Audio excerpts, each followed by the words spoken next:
I'm here.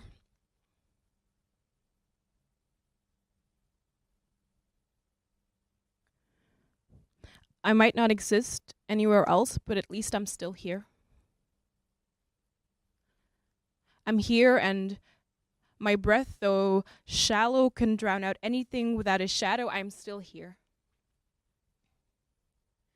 I'm still here, and sometimes my whole body wants to disappear. It can't place the feeling of sheer discomfort, of unease, of not fitting into itself, of not meeting a belief that comes with being a certain leaf on a family tree. I carried them with me in boxes until I was 20. I checked them all. Believe me, they are empty. They are triggered by the fear of pulling. They pull the trigger on anything that's left unsaid, all while wearing a bulletproof vest. So I had no choice but to hold its ammunition to my own chest, and I confess that I am empty. I'm empty in every season but fall, because only then the leaves of a certain family tree can finally rest. I confess that I fear nothing. I fear no thing. I fear only the vagueness in between the open spaces of words.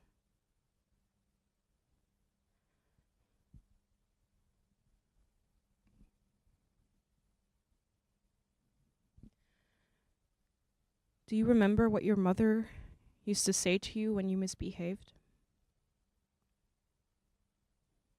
Or did she say nothing at all? Was it the silence that ripped you apart? Or was it the understanding that vagueness has no face and no feet and no hands to pull you out of the dark when you can't understand what you did wrong, that you think of her when listening to that song, Honey by Ravina, and her hand seemed to stick to yours when you were sitting there together on your bedroom floor, and you had never felt that way about anyone ever before, and the bulletproof vest that your beliefs wore would have been left in a box at the door.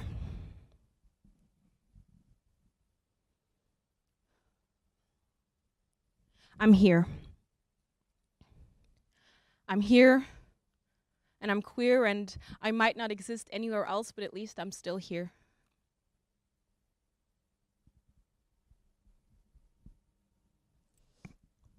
Echo. To make sense of the world is to adjust the lens that made your vision blurred, is to make amends with the words that were presented to you at birth.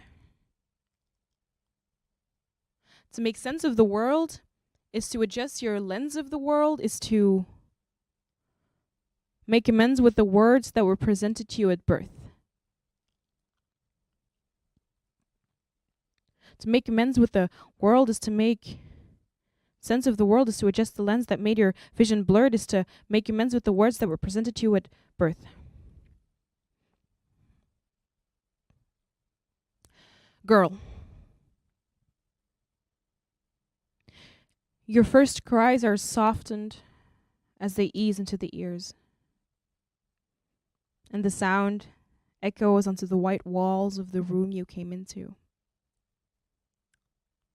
You realize that the moment you came out of your mother's white womb,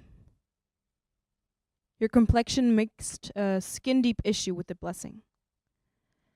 And the complexities that came with your tissue, though lighter than others, bear a heavy message.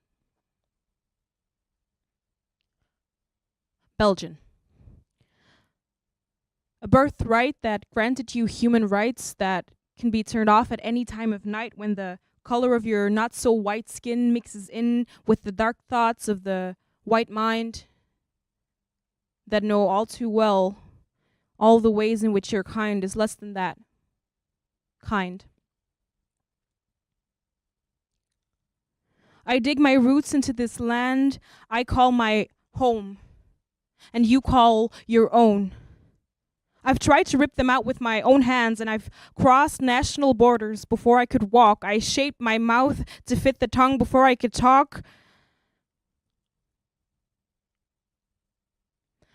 Want het Nederlands heeft zijn taal op mijn tong gebrand.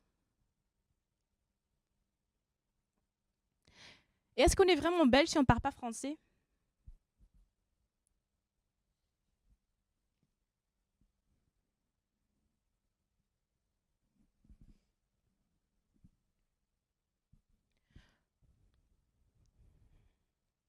maar het is alsof mijn onbeduidend bestaan onkruid is. Ik hier niet hoor te groeien. Mijn geraamte een serre is die alles binnenin moet doen bloeien. Ik die ontkiem, ontluik, maar vergeet dat de zon zijn vaderland nooit heeft verlaten en mijn ontaards bestaan enkel regen kent. Er zijn niet genoeg druppels water op de wereld om te beschrijven hoe het verschijnsel van de gegijzelaar en de gegijzelde ons onteert. To be the colonizer and the colonized at the same time is being at war with your own mind, with your own kind, with the feeling of ripping yourself in half and putting yourself back together. Always off-center. Always just not right. Never symmetrical, always tilted to one side. Kind of like looking at yourself in a broken window. There is no reflection, only fragments of self.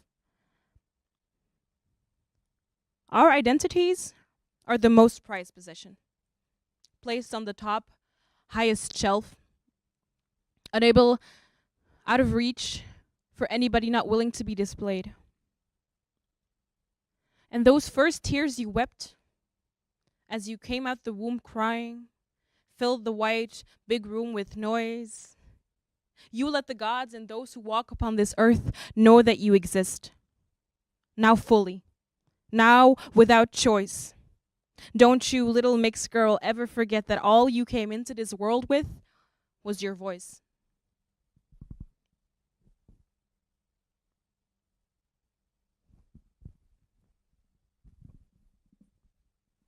Het was een lange avond van verhalen. Het was een lange avond van verhalen over familieruzies, familiegeschiedenis, ontmoetingen van en tussen kinderen, vertakkingen in de verhalen die ik dacht te kennen. Ik begrijp mijn ouders niet. Ik ken mijn voorouders niet. Ik begrijp mijn ouders niet, want ik ken mijn voorouders niet. De vertakkingen in mijn stamboom lijken bladeren te bevatten uit een boek waarvan ik enkel de achterflap heb gelezen.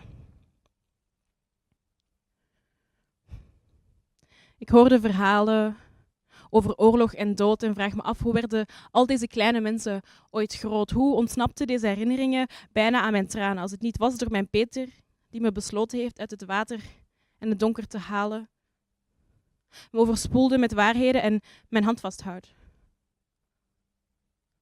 zodat ik niet verdrink in mijn eigen tranen. Hoe kan ik ademen als ik net hoorde dat mijn oom van 17 jaar en 2 dagen het leven liet in een burgeroorlog tussen iedereen buiten burgers en mijn vader 1 zak munten verwijderd was van hetzelfde lot? Het doet mij vechten naar adem. Voor hetzelfde geld had mijn vader op 17 jaar het leven kunnen laten. Had het bloed niet meer kunnen stromen door zijn aderen, had ik nooit zijn naam kunnen dragen, had hij mij nooit in zijn armen kunnen dragen en ik weet dat ik dit leed niet kan dragen, mag dragen, maar ik moet doorvragen en door alle vragen groeit de woede om mijn vader, die zijn land moest verlaten.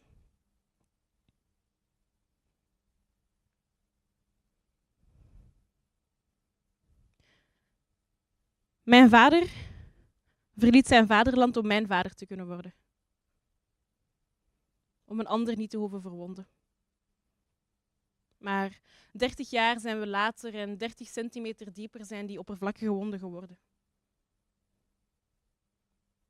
Kokosbloed versmelt met het mijne tot zij het begin is en ik het einde en ik een einde breng aan het leed, doorgegeven op de volgende generatie, maar het stopt niet bij mij en ik wou dat ik haar kon vertellen dat ik op haar leek. Dat ik net zoals haar over lijken zou gaan om de mensen die zich een weg hebben gewrongen tot in mijn hart te beschermen. Ik zou gevaarlijke mannen uit mijn huis verjagen, net zoals zij.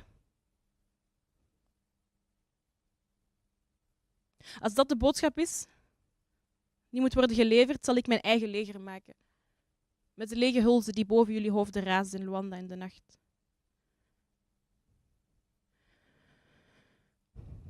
En ook al blijf ik dan leger achter, met mijn gedachten die niet willen denken aan het verstrijken van de nachten. Ik ben de voortzetting van de traditie geen shit te nemen. Zelfs niet van een leger. Dus noem mijn vader nog 1 keer een neger.